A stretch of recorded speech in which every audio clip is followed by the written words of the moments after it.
Well, if they do sound the same, we can use music theory vocabulary to explain why. The drum grooves are identical, the bass line is the same, the chord progressions are nearly identical, the harmonic rhythm is the same, and the melodies are phrased very similarly. They both backphrase off of beat 1, they emphasize the third degree of the scale, and resolve to the first degree of the scale. The copyright trial of the century has started. Ed Sheeran versus Marvin Gaye, or to be more precise, the estate of Ed Townsend, co-songwriter of Marvin Gaye's classic hit, Let's Get It On. The estate of Ed Townsend alleges that Ed Sheeran's song, Thinking Out Loud, infringes on the copyright of Let's Get It On, and they have a smoking gun. The evidence of this Bro, I don't know anything about music. I don't listen to music. I don't understand music theory, and I get it, like, when you go down to the fucking theory of it all, it seems like they're very similar, but, like, I constantly find myself going back to the same thing I say all the time, which is that all art is derivative, and, like, trying to copy strike this seems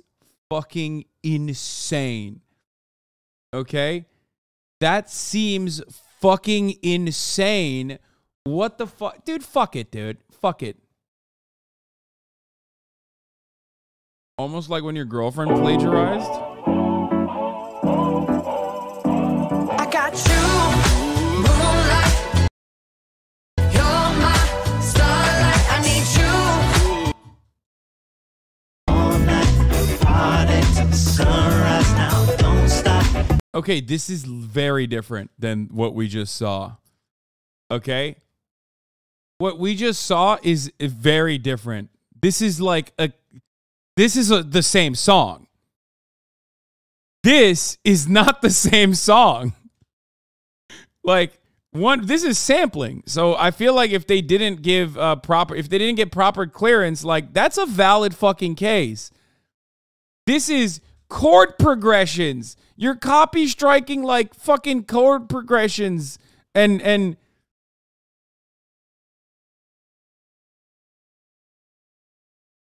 let's continue with Smoking this. Gun is a live video of Ed Sheeran mashing up Let's Get It On with Thinking Out Loud in concert.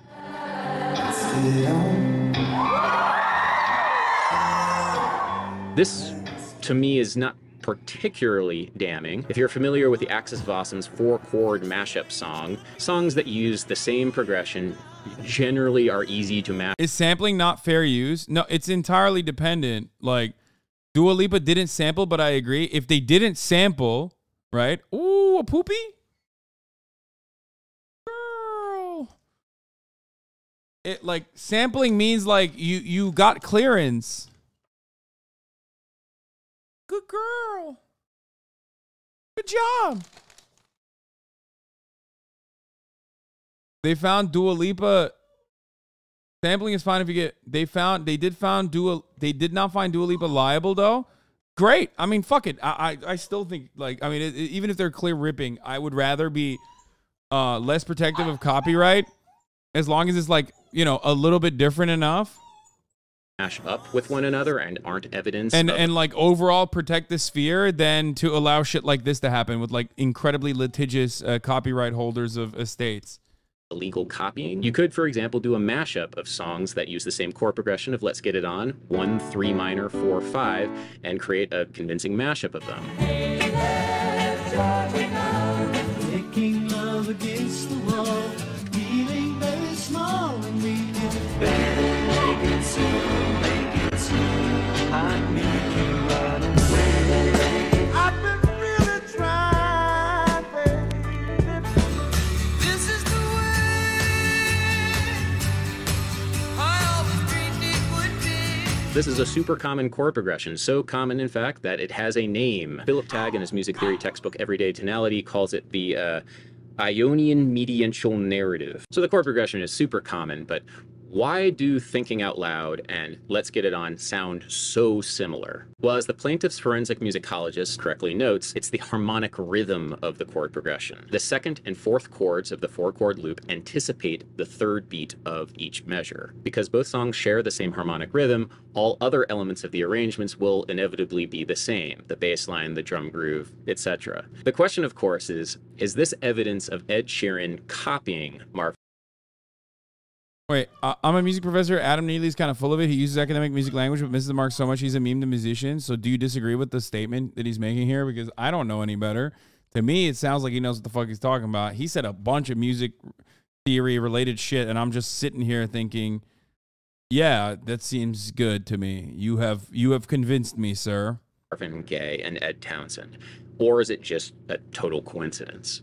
I think there's something else going on here. The things that make Let's Get It On and Thinking Out Loud sound so similar are stylistic. They are what make those songs fit within a given style, a pop soul ballad. Songs that are in the same genre will tend to have the same musical characteristics, like anticipated beat 3, super common. If you don't use the very limited number of chords, scales, and melodies that are associated within a particular genre, you won't be writing in that genre. There's only so many notes and very few chords used in pop music. It just won't sound that way. It won't evoke that particular style and feel and era. If you didn't anticipate beat 3, like Thinking Out Loud and Let's Get It On do, it would evoke an earlier style, like all of those songs. I feel like it's a race to the bottom, as it is always with copyright, where it's like whoever gets there first is just like gonna make out like a bandit. You know what I mean? They're just gonna be like the most litigious motherfucker on the planet and like try to take a piece of like any kind of new art that comes out.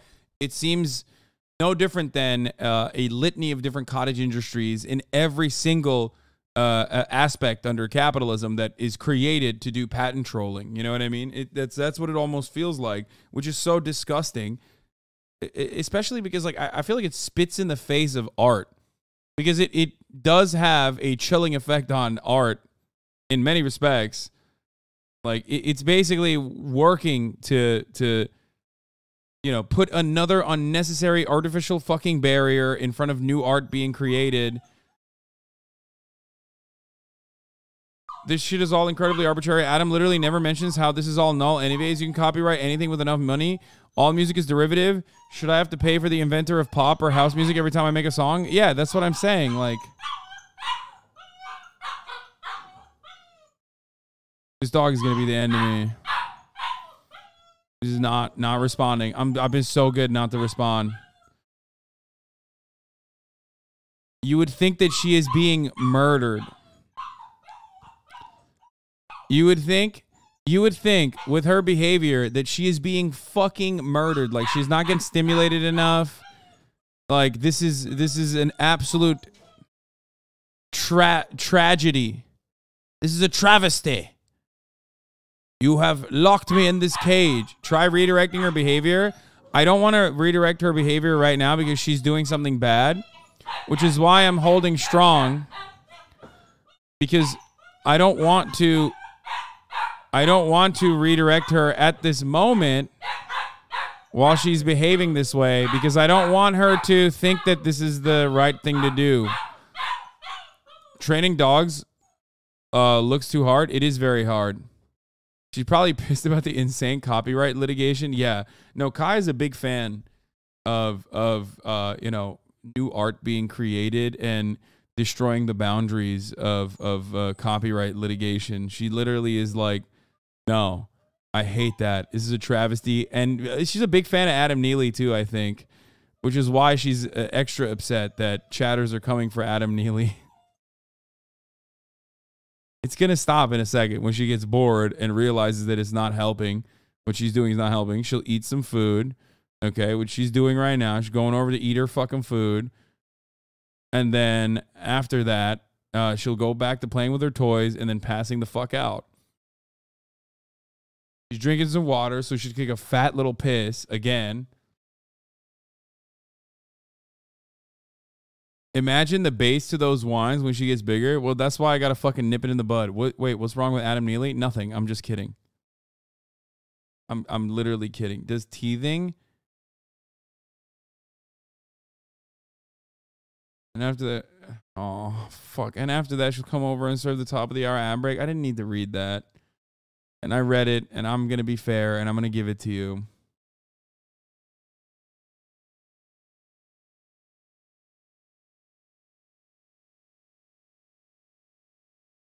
Fucking Christ. Kaya says, let Ed Sheeran cook. I think that's what she's saying, yeah. It seems like it to me, too. Yeah, you're not supposed to Why do dogs whine? Appeasement behavior. Some dogs whine incessantly when interacting with people or other dogs, usually while adopting a submissive posture. Greeting behavior. They whine during greetings. This kind of vocalization is motivated by excitement, seeking attention. They whine in the presence of their owners in order to get attention, rewards, or desired objects. Anxiety. Some dogs whine in response to stressful situations. Whining sometimes seems involuntary. No, they're in care. Do you guys know why she's whining?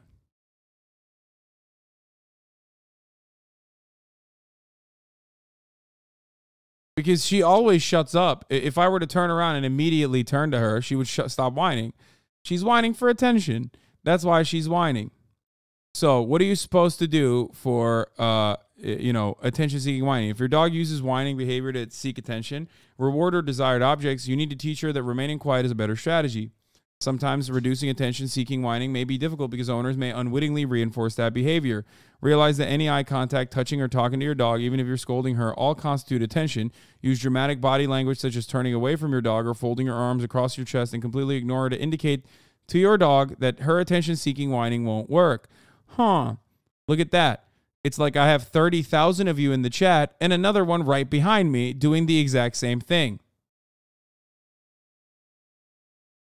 I'm going to reward the chatters who have subscribed to the top of the hour with a nifty little top of the hour ad break that they will not see.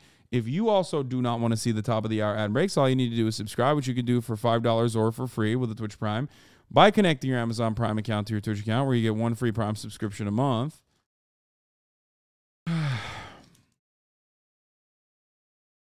And there it is. Here's the 3-minute ad break now. In addition to not reinforcing whining behavior, you need to reward your dog for being quiet. Teach your dog that she must always be quiet before receiving your attention, play, or treats. Regularly seek out your dog to give her attention and rewards when she's not whining. When your dog understands that silence works well to get your attention, she won't feel as motivated to whine.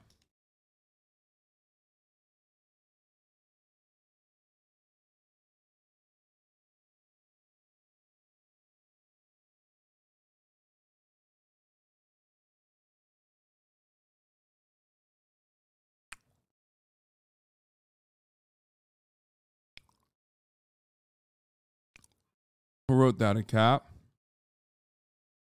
No, a dog wrote that. The mashup earlier. If you got fancy A dog that hates other dogs. with time signatures and odd scales and whatever, you'd be making music in a different style. You wouldn't be adhering to the very strict aesthetic criteria that pop soul ballads dictate. Ed Townsend, the guy who co-wrote Let's Get It On, the guy on whose behalf the estate is suing Ed Sheeran, got his start with a doo-wop hit called For Your Love. For your love, oh, I would Which sounds suspiciously similar to many other doo-wop songs, like Earth Angel, for example, or Heart and Soul. Earth angel,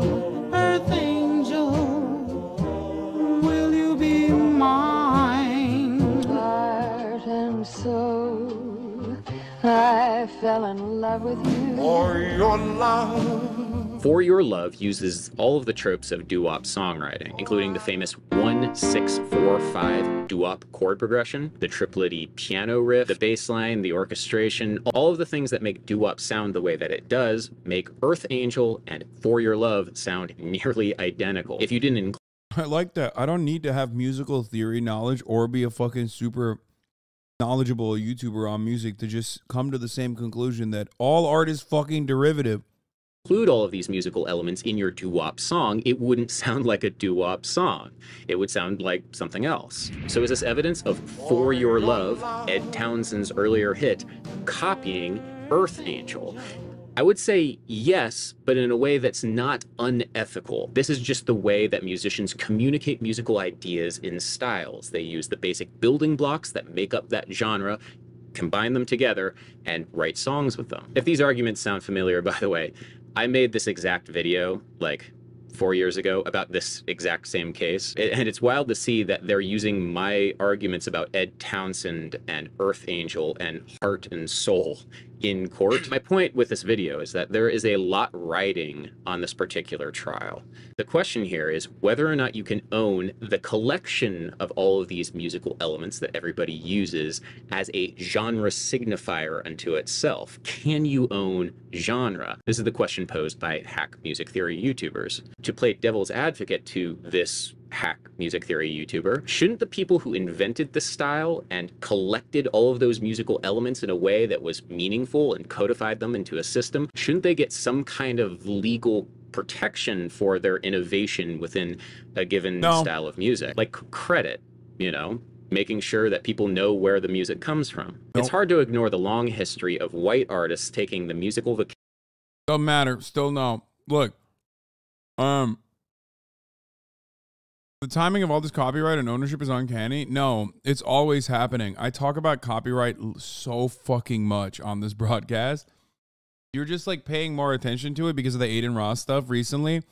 But in my 4 years or 5 years of being on this platform, 3 years full time being on this fucking platform, I've probably talked about copyright at the very least once every single week, because it is one of the most nefarious, one of the most awful ways in which capitalist profit seeking will destroy and eviscerate forms of art, including video games and including Twitch streaming as well, including live streaming or any kind of content creation on the internet. It is always happening. It never stops these motherfuckers. They can get backed down a million times over. They can get fucking slapped around. They can be told to fuck right off a million times over, but they'll never stop. Vocabulary and genre signifiers of black music and profiting off of it in a way where the black artists that innovated it do not get properly compensated. And Ed Townsend's lawyers are more than happy to bring this up. I suspect issues of vibe, genre, and style will become much more important in the coming years as AI music becomes more and more relevant. In the visual arts, AI is very good at mimicking styles of artists that came before, and the ability for AI music to do the same is right around the corner. What's stopping from anybody to use an AI script saying, write me a song in the style of Marvin Gaye's Let's Get It On with an acoustic guitar and lyrics about marriage? You'd probably get something pretty similar to Ed Sheeran's Thinking Out Loud. No shade on Ed Sheeran, but honestly, that's probably what would happen. I made a 30-minute video essay exploring the philosophical nature of ownership and music, but if you don't— I already like this guy. He said it's grotesque. My man literally said, the grotesque legacy of music is property. I already like him. I don't need to know anything else about him. Immediately, I like him. What a great word to use about this subject matter. Enclosures are fucking disgusting, okay? No, this guy's awesome. Philosophical nature of ownership and music, but if you don't want to suffer through my Lockean exploration of property rights, my basic proposal in the video is that copyright law needs to be radically rewritten to reflect practice. Artists recycle each other's work all the time. That's how music is done. You build on what came before. Jazz musicians, for example, are expected to cite and quote music from the jazz tradition as a matter of practice. When you do this, it means that you respect the music and where it comes from enough to have learned it, learned how to play it on your instrument and incorporate it into your improvisations. It means you're engaging in the culture. This is in some way also similar to academic practice, where it's not only an ethical necessity to cite your sources, it also looks better on you if you do so. It means you're actively connecting your work to what came before. More citations is generally better. So my idea with copyright is that we should have some kind of citational system. Ed Townsend did not write Thinking Out Loud. It's a different song altogether, different lyrics, different meaning. But Ed Sheeran was definitely channeling a Let's Get It On vibe when he wrote Thinking Out Loud. He should have a legal way of citing his source. And as ridiculous as it is to have a million songwriters on popular songs, I honestly think we should have more songwriters listed in songwriting credits. It seems ridiculous, but I think we should have more, like hundreds of songwriters listed for every song written, because that's honestly kind of— Okay, but like, wouldn't that also open you up to being sued though? I mean, obviously this isn't a perfect world where like we've destroyed the concept of like ridiculous litigation over copyright. But I feel like anyone could just be like, well, they did point to it. Like, I don't think this guy's estate is going to stop. kind of true, especially since generative AI music is right around the corner as a viable commercial product. We need to have ways to protect the labor of human songwriters and their contributions to music. Anyway, those are my thoughts on it. If you like this video, I have a playlist of other copyright videos that you can go check out. Have you heard AI music? Yeah. No, because when someone is listed as an artist, that means they were compensated for their work on the song. That's what I mean. He means like a citation. Jazz is my life. This is my music.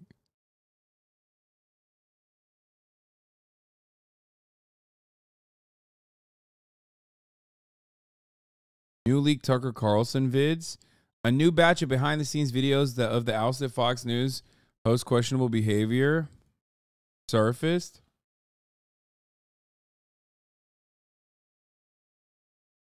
Media Matters going ham off of Tucker Carlson. This company is thrilled that you're doing this. I've gotten more calls.